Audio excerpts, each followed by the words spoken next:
Welcome to the Boucaud radio show, Black in 3D, on Black History Month, in conversation with members of the DDA, the Diaspora Debating Association. And it has to be said, not only am I a superstar DJ and presenter, I'm also in the privileged position to be a part of an association which is doing great things regards encouraging debate within the African Caribbean community in London. And now, they've just come off the tail end of their first debate outside London, in Birmingham. So, onwards and upwards. Is that right, Tessa, as they say? That's right, okay. way. So, I suppose I better let the listeners know who they are. First is Tessa Joseph. Hello. Paul Lawrence. Hi. And Livingston Gilchrist. How are you? Yeah, right. Okay, I was struggling with a topic for Black History Month. It dawned on me that in the presence of a history-making group, I thought I'd take the perfect opportunity for you guys to kind of impart in your own words, who have inspired yourselves. So the question I have for all of you is, what or who specifically in Black history has validated, inspired and galvanized your endeavors? You all do amazing things in your professional lives and continue to do so. And there are many aspects that keep you going as such. But regards Black history, what persons or event has inspired you to this day, and most importantly, why? Yeah. So first off, I was going to start with Tessa. Should I start with Paul? Yes, please. Yeah. Okay, before just throw some Marmite to it. yeah. Okay, I'll start with the Muhammad Ali of the DDA. Yeah. All right. Undefeated 4-0. Mr. Paul Lawrence. Not only are you a member of the DDA, you've also been a panelist and won on several occasions. Four. So, Four and seven. Oh, we just reminded me. So 4. So before we hear from you, tell us about, first off, LSTC and your role within it. Is that still in existence? Absolutely. LSTC came into being a number of years ago when I specifically saw a need for extension of the work that I was doing with the 100 Black Men of London. Yeah. 100 Black Men of London deliver life skills courses for young people. Mm-hmm. However, for a variety of reasons, there are some organizations that needed more. Yeah. And a more direct service beyond what the 100's capacity allowed it to do. Okay. So myself and another gentleman formed an organization called STC, and we presented life skills training to, more or less, let's get mercenary, anyone who could pay for it. Yeah, yes, of course. Over the years, for a number of reasons, we've changed the shape and the form of it, but the core remains the same. We deliver presentation skills training, goal setting skills training, any sort of life skill development, coaching. Our mentor training program remains probably the foremost mentor training program in London, certainly, and that's not an exaggeration. It's used by a number of organizations, Believe UK, Urban Synergy, the 100 Black Men themselves. All of the mentors that have gone through these organizations have gone through our training. Urban Synergy specifically trains over 50 mentors per year, and every single one of them will be trained by us. And these are not mentors who are trained and stay, dormant. They act and they work in the community regularly. We're quite proud of that. And the mentor training program was accredited. Okay. And so that meant it was able to go into places, into institutions, colleges, a variety of schools, and so that's what we do. So how long have you? That's fantastic. How long have you been in existence? Wow, God, this must be about 15 years now. Like I said, we began back in the days. My real life is as an IT consultant, and when that bubble decided to burst, I decided that it was important for me to have an alternate source of income, and that's when I, decided, well, if you want to pay me to talk, then I could do that.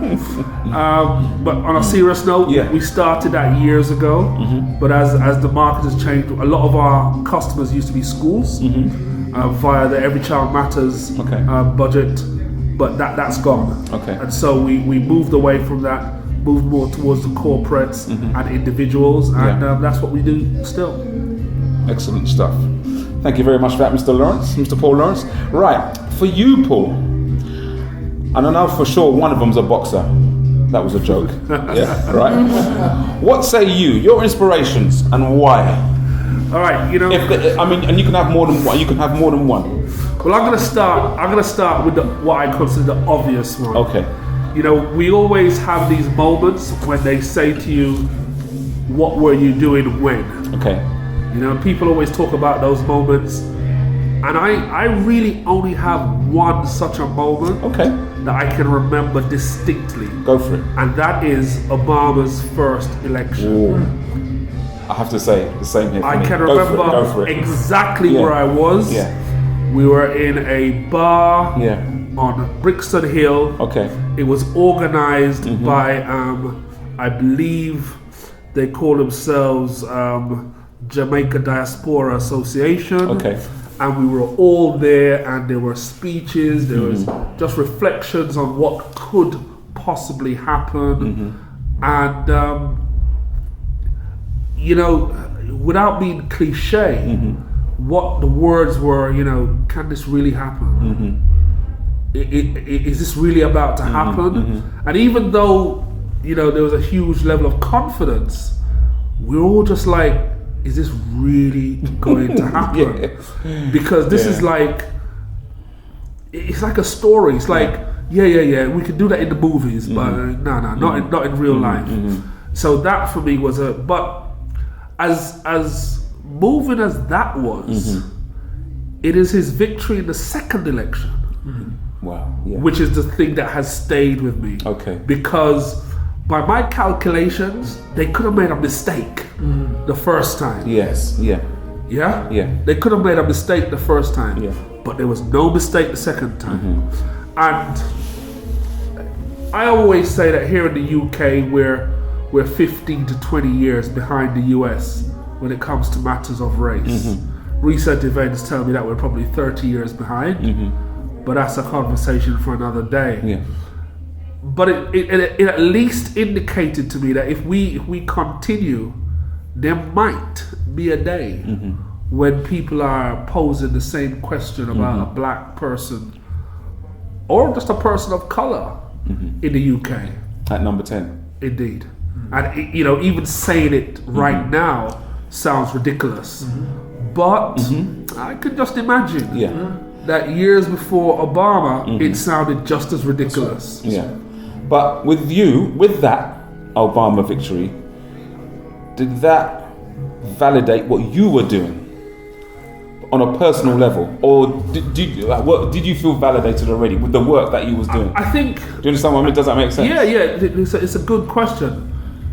Anybody who knows me will assign a level of arrogance to me, and I'm not going to debate with anyone about that. So I guess I always felt validated, but I would be lying if I didn't say to you I felt different. I don't know if it wore off very, very quickly, but because of some of the other stuff I do and where I do them, the environment I do, which is majority white, because in my other career, I work in a majority white environment, and it was a different feel. Yeah. I don't know if it was just me feeling 6 inches taller, or whether it was them seeing me in a different light, because now the hype, we can if you give us a chance, was no longer necessary. It was, look, we've done it. And whether people like Obama or not, we did it with a man who is unapologetically black. His wife is black. And he has maintained all of the cool characteristics that for me, I don't mind who wants to call him what, he remains in my eyes a black man.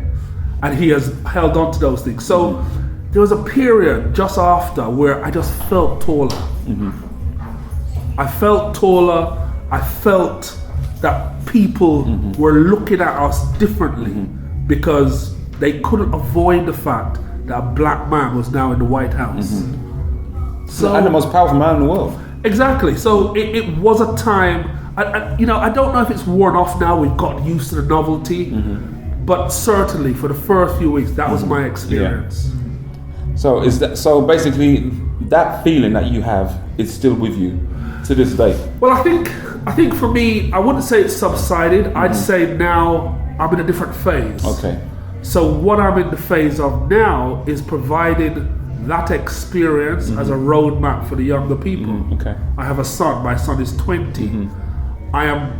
I think we are blessed to grow up in a time where we no longer have to say to our children, it can happen, but we can now say it has happened. Yeah. So it's a different phase. Okay. We haven't won the struggle, not by a long step, but what we have done, we've taken a nice little chunk, not out of racism, but out of perception. Yep, and sometimes that's where you have to start from. I would never say that Obama's win has been a great victory for racism, because he has faced more racism, and we have faced more racism as a consequence of his election. Hence the shootings and etc. But what certainly has happened is that the perception, people can no longer look at us, and they now know that if they slip and they leave a small gap, we'll find a way through it. And one of the things that I keep being happy about with Obama, and I've said it before and I'll say it again, is that he has a black wife. So the naysayers who consistently say a black man can only achieve if, they really need to revise that statement. Because he has proven that he went the full distance. He's the coolest president ever. And let's just say he's the blackest president ever. Excellent stuff. Thank you very much, Paul Lawrence. Excellent stuff. And from the coolest president ever to the coolest moderator, Mr. Livingston Gilchrist. I'll come to Tessa later on, but a significant cog within the DDA setup, I would say. Thank you. Just tell us what that is. You are the moderator for the DDA. The moderator, essentially, when the debates take place, my role is to ensure that it runs smoothly. That includes time management. That includes the debaters delivering their message in a manner that is consistent with the standards established and maintained by the DDA organization. It also ensures that DDA maintains its position as the premier debating association within the UK. Why do I say that? Because it's fair to say there are many other debates happening around the country. And one of the things that we have to recognize is that there's a level of professionalism that must be maintained. There's no barracking of the debaters.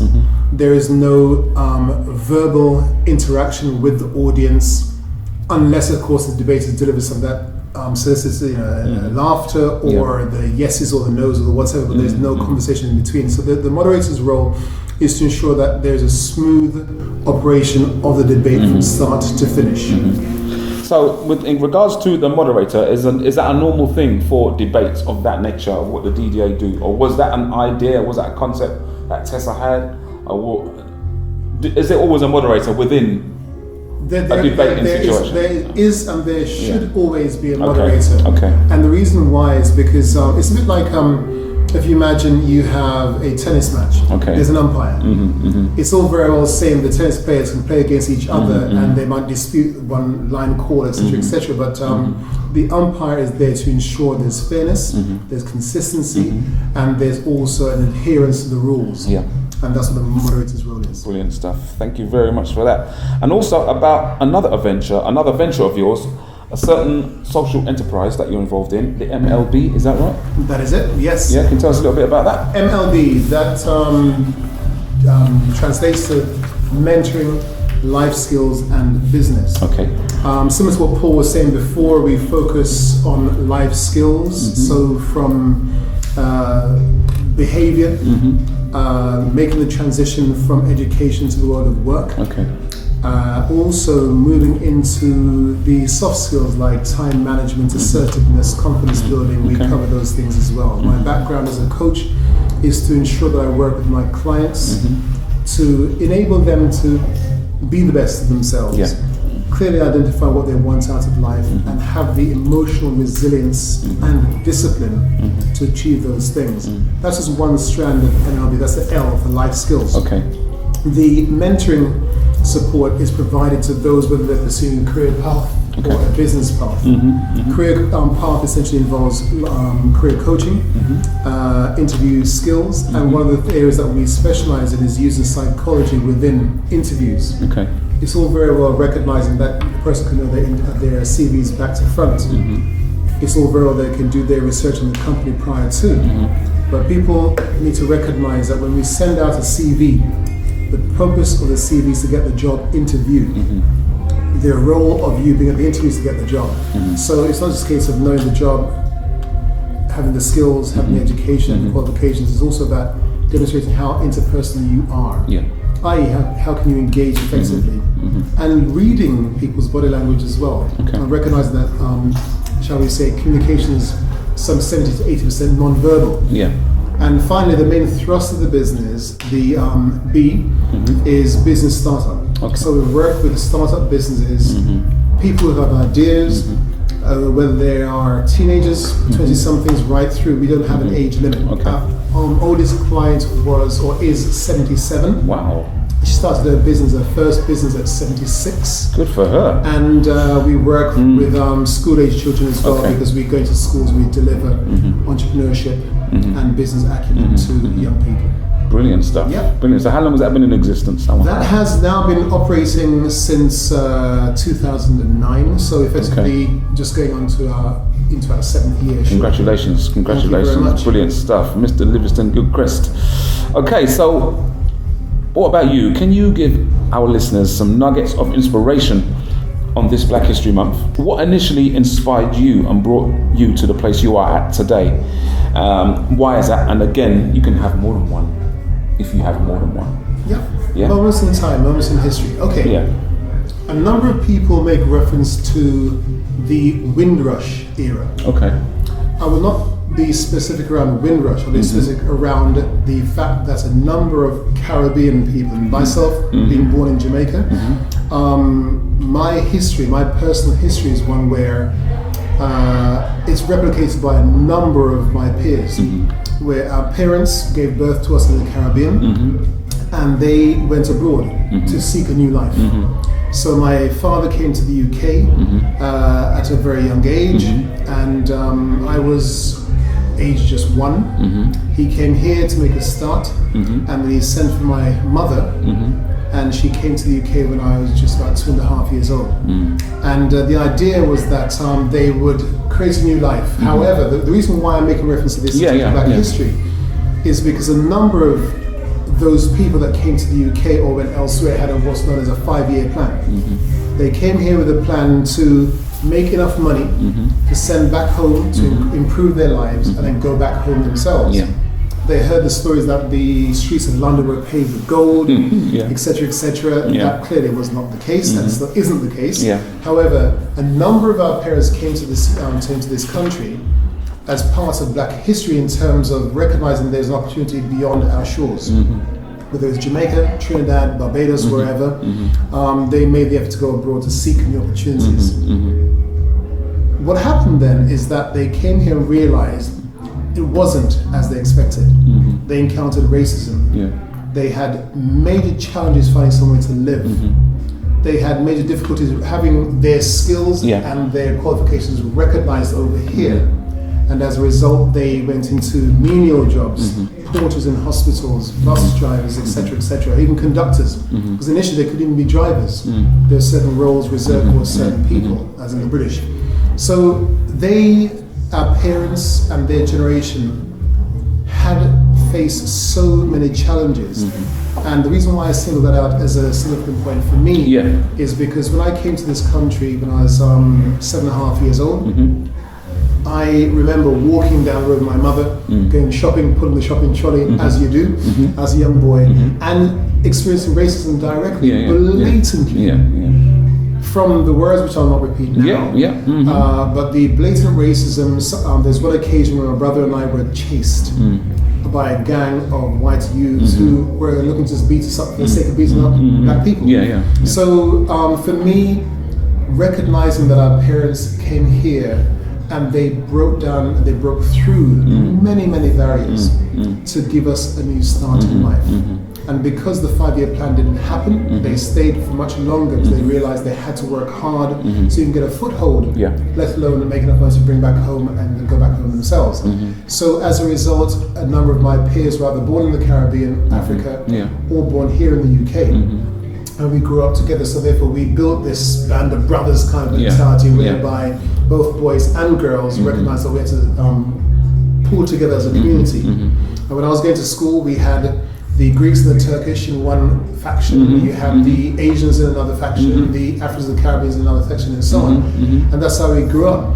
So for me, Black history is about the transition from where our people, our parents, and our forefathers came from, and how we had to make a new life here in the UK.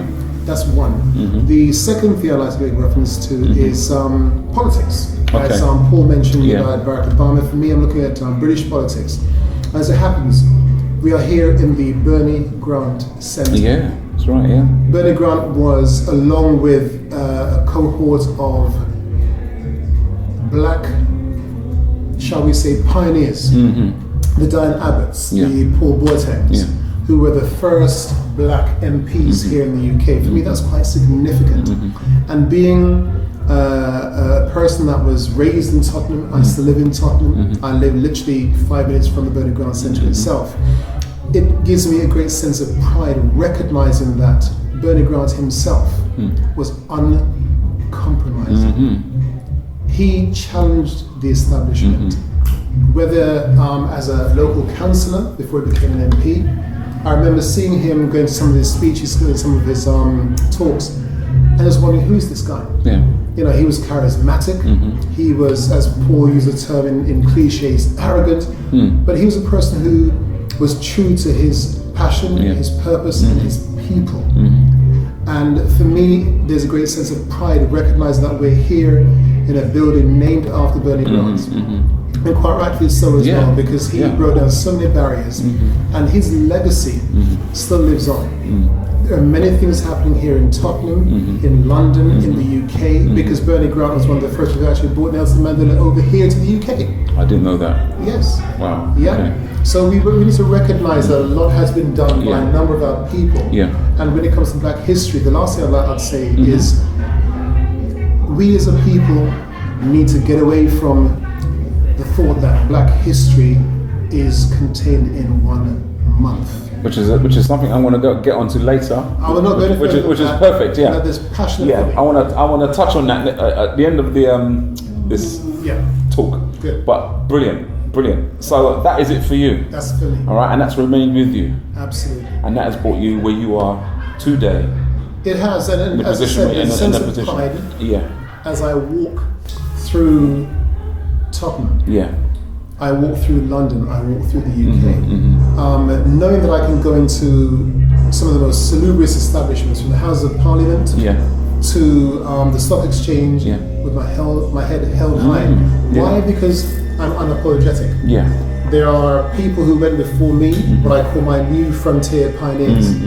They went in and they broke down those barriers for you, myself, Paul, Tessa, to walk in unapologetically, the head held high, recognizing that we deserve to be wherever we choose to be, period. Brilliant. Livingston Gilchrist, thank you very much for that. That is fantastic, great stuff. And possibly the most significant person No. for this, regards DDA. Yes, I've not accomplished as much as Paul and Livingston has, so I feel very. But we are older than you. Yes. But before yes, that's true. only a little bit. I'm only joking. Right, okay. Tell us briefly your role within DDA, and this is Tessa Joseph. Okay, so The Enchanters. Yes, Enchanter. Yeah. I'm the founder of DDA, and my role is to seek debaters, help establish the topics that we debate. Get judges. Stewardship.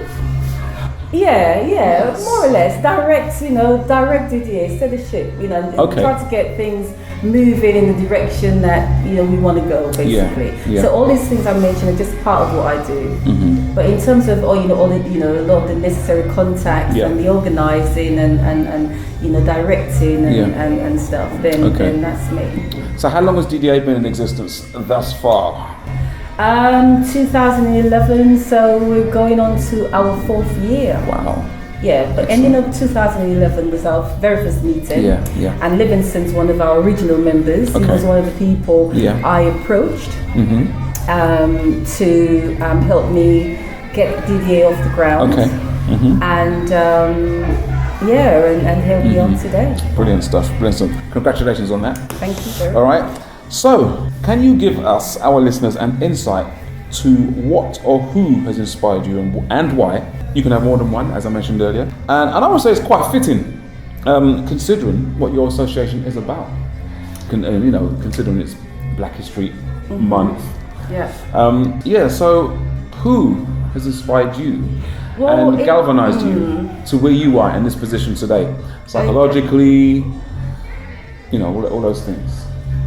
Well, is it complicated? It seems like it's complicated.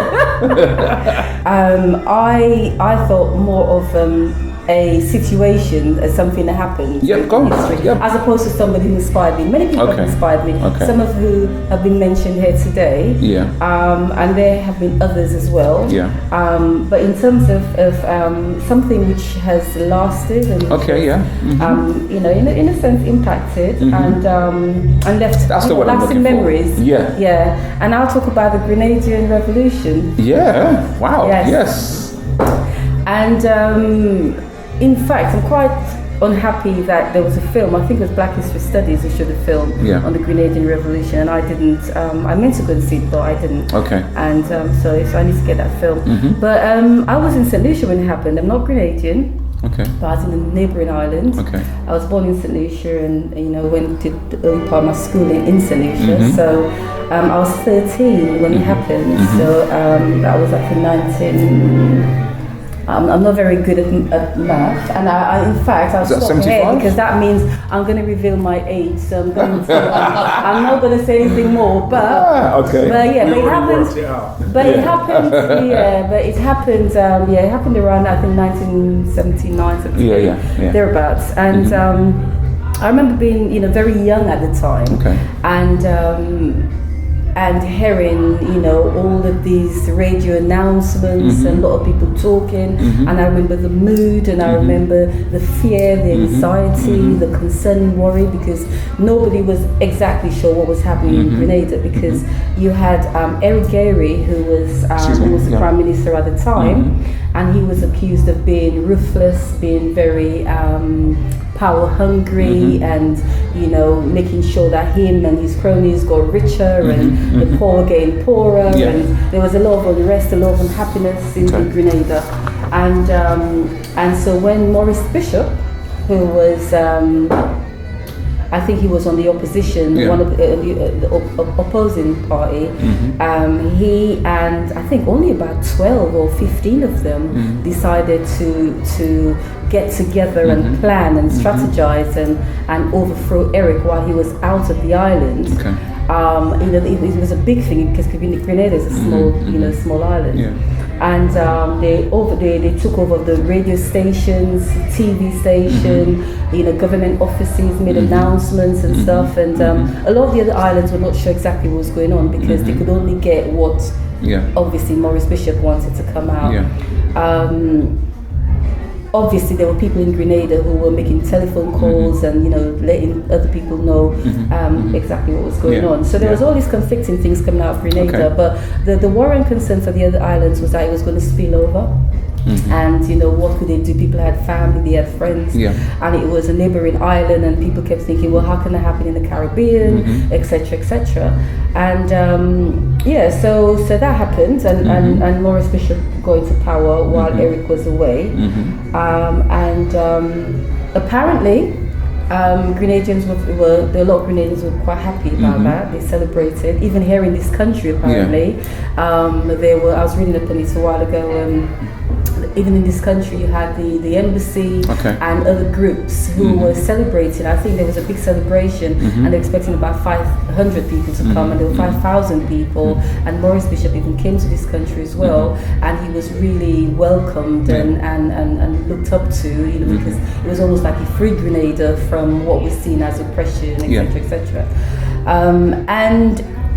So there was somebody else called. Who was his deputy? And he persuaded Eric, Maurice Bishop, I think, to have a coalition, to join forces, and they would run the country together. But because there was unrest within the party, so it wasn't a coalition because that's two people together, isn't it? So no, it wasn't. It was they were in the same party, but there was unrest in the party. And so what happened is he persuaded Eric to share power, and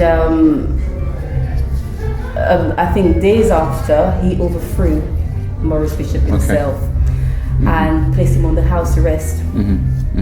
So again, there was more unrest in Grenada because people were very unhappy. There were demonstrations on the street, and they freed Maurice Bishop, and he, came out, and and the whole thing got very, very unpleasant, very nasty.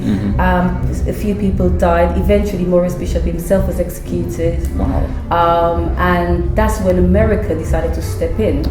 So America went in with their forces and kind of, started putting law and order and trying to make things, settle and for people to feel, I suppose, feel safer. And so at that time there was a lot of unrest in the Caribbean. All the islands, the other islands, and the prime ministers and were thinking, well, we hope the people in our islands will start getting ideas and thinking. So where were you when this was going on? I was in St. Lucia when I was good, and I was very young. I was so how were you? What was your sense of? Well, for me, you could feel for I mean, I was a kid then, and you could feel something in the air. You could hear adults talking about it. That's all I was on the radio, on the television, and there was a feeling of unrest and uncertainty about, and worry and anxiety about what was happening. And I didn't really understand much at the time, politically. But then, but what's important to me now is because when I look back on what happened then, and now that I know what I know now, I think back and for me, it's really important because I think of a lot of the discussions in the groups that I'm involved in, whether it's DDA and the people I meet through networking, from the history classes and that I go to, via various groups. We talk about our history as a people, and then you think of what happened in Haiti when the slaves revolted. You think about the Maroons in Jamaica, and you don't for me now, when I look back to all those years ago, I think that was tiny Grenada. Grenada is tiny, and you don't hear much about Grenada because Jamaica dominates almost everything. Or you might hear about Barbados being. I see a fist being pumped. Or you might hear about Grenada and Barbados and being Little Britain. But for that to have happened in Grenada all these years ago, I think now I think wow, and I remember at the time it going on, and I think how these were people getting together and organizing and strategizing and keeping the secret, because somebody could have leaked it out and they could have been arrested, and it wouldn't have led to what what eventually happened. So I think in terms of when we say we can't get together, we can't plan, we can't strategize, we can't make change. That was a perfect example. Like that. And I mean, it was all these years ago, and I think now maybe we should have some more coups and governments being overthrown. But I just want to say formally that I have not been a part of this revolutionary yeah. No, I'm joking. But you know what I'm talking about. I'm not in any way suggesting that Paul and Livingston will overthrow Cameron. But I'm just talking about. I don't want no SWAT team come crashing through my room. That's fine. I'm only joking. But you know what I mean. The fact that you know, people tend to be, you know, like the phrase that's used all the time on Facebook is like, we're sheep. We just so docile. We just walk around. We blinkers on, etc., etc. And I'm thinking, well, no, we're capable of a lot more. We're capable of. I'm not talking about the negative side. I'm talking about in terms of us wanting change. In terms of us making things happen, sitting down together, planning, teaming up. You know, and I'm thinking we're quite capable of doing stuff like that. So so knowing what I know now, when I look back to what happened then, I kind of really think about how it relates to excellent stuff. Now. Excellent, brilliant. Yeah. So that has been significant within you to this day. Yeah, I remember. I remember it quite vividly. I remember the time. So would that be specific in terms of like you putting together DDA? Would you say? Would that have some sort of relevance? No, it hasn't. I think in debating's a big thing in St. Lucia and in fact throughout the Caribbean and in America, as you know, because there was recently there was a debate in America where the free debaters won. The free prisoners won the debate. And so, so exactly. So it's always been a big thing in the Caribbean, and going to school in the Caribbean, I always was part of debating teams, always debated. And when I came here, I college, and I went and at university as well. I joined debating teams, so it's something I always wanted to do. And I can't tell you how much I enjoy. Even now, regardless of all the organising and running around and dealing with queries while Livingston's doing his thing, and I still want to hear the debaters. To me, it's the most, it's the most exciting thing, sitting down and watching debaters on the stage, on the podium, talk and debate, from, all the research, the evidence, everything shows. I still enjoy it quite a lot. Brilliant stuff. That's excellent stuff. And that's Tessa Joseph, the head honcho, I should say, of the DDA, the Diaspora Debating Association. Right. Thanks for that. Thank you. Much appreciated. Livingston alluded to something earlier, which I wanted to ask all of you. Before you go, I mean, I just need your thoughts on Black History Month. Are you like me? Sometimes you're thinking Black History Month. 31 days of Black history. Are you like that? How do you think we will ever get to the day when it will be just Black history? What do we need to do to get to that stage? That's our next debate. Your thoughts. Your thoughts. Who wants to go first on that? That's the next debate, can I just say? Oh, excellent. Yeah, that's the next debate. Yeah. Because so that was my idea. I'm only joking. I'm only joking. It's on record, baby. Right. Okay. I'll tell you. I'll start with Paul because he was first. Yeah. I put a post today on my Facebook status, which basically said, I'm not interested in celebrating Black History Month. But if people want to email me about celebrating Black history, then I'm open to that. I guess my general view is this. It is a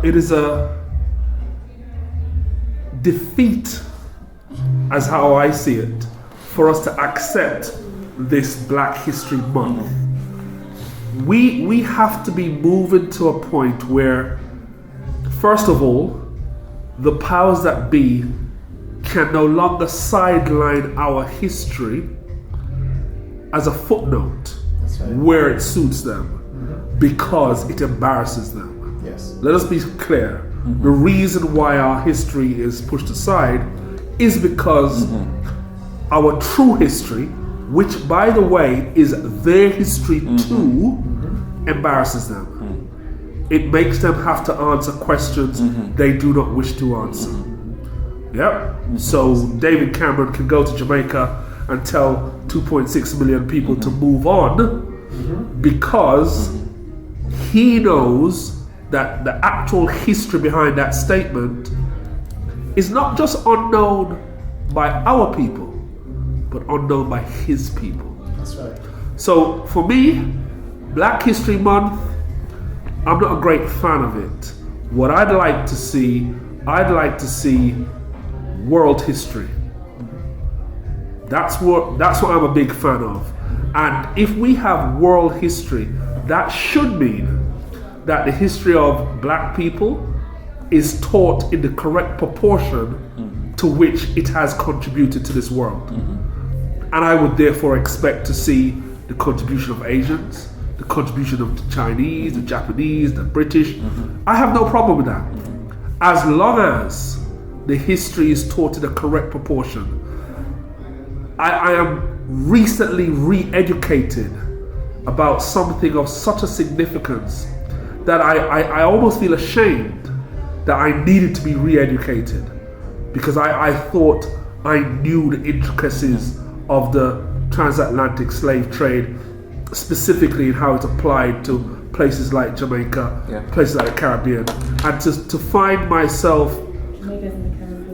with my mouth ajar because thoughts which I had been taught, or should I say not taught, and left to guess about, that just demonstrates how weakened we can become. And I think it's critical not just for us to learn our history, but when I see some of the rhetoric coming from our Caucasian brothers and sisters, it is rhetoric born out of sheer ignorance. Nothing else, sheer ignorance. They don't know, and the question is, why should they know if I didn't know? So I'm looking for a broader brush where history is not designed to make one side look better and one side, be able to sit and swallow their meals in comfort. History is history. We need to be able to own up to our history, because too often when we talk about equality, the instant recourse is, well, you've been free for so long. And there's no understanding of the legacy that was left for both sides, and thus the enduring equality. Thank you very much for that, Paul. Tessa, your thoughts, please, on Black History Month. What do you say? Sorry, Tessa. Would you look at it as a start, or would you say it's an excuse? As a start, would you say? As in Black History Month. I mean, the reason why Black History Month is here because it's a start. Some people say that. Some people look at it that way. Because I had a conversation with, somebody yesterday regarding Black History Month, because the understanding that I got from that person was it wasn't the powers that be, the government who said, right, we'll give Black people a month to actually have Black History Month. Apparently he gave me the name, and I can't remember the person's name. I'm not sure if Livingston or Paul know.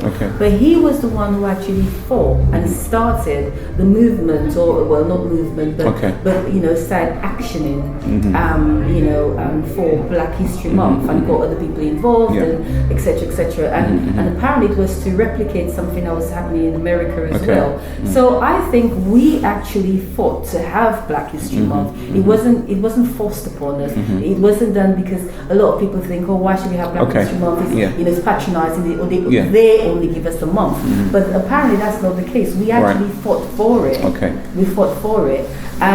One of the and what I was saying about the next debate being on Black History Month, as no, we haven't decided on the wording yet, because we need to have a meeting in the team and get everything sorted. But it's about Black History Month and Kwanzaa.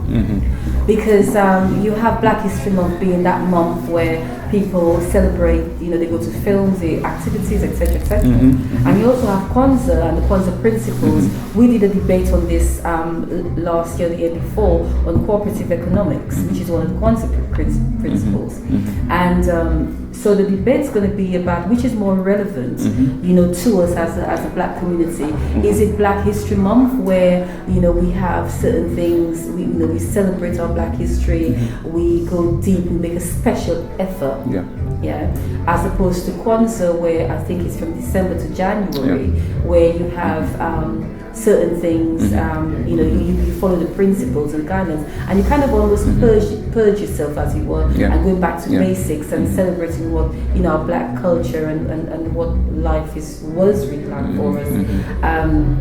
I think the person I spoke to last night spoke about Black History Month being about history, whereas Kwanzaa is about going forward. And so we're going to have to word it carefully, so we can, because even I'm not very informed about Kwanzaa, but I think the discussion needs to be had about Black History Month, and Kwanzaa, not Kwanzaa versus Black History Month, but kind of look at the relevance in terms of us today. Brilliant. Thank you very much, Tessa. And finally, Livingston. Sir? Your thoughts on that as well. Black History Month. I'm not happy with 1 month, personally.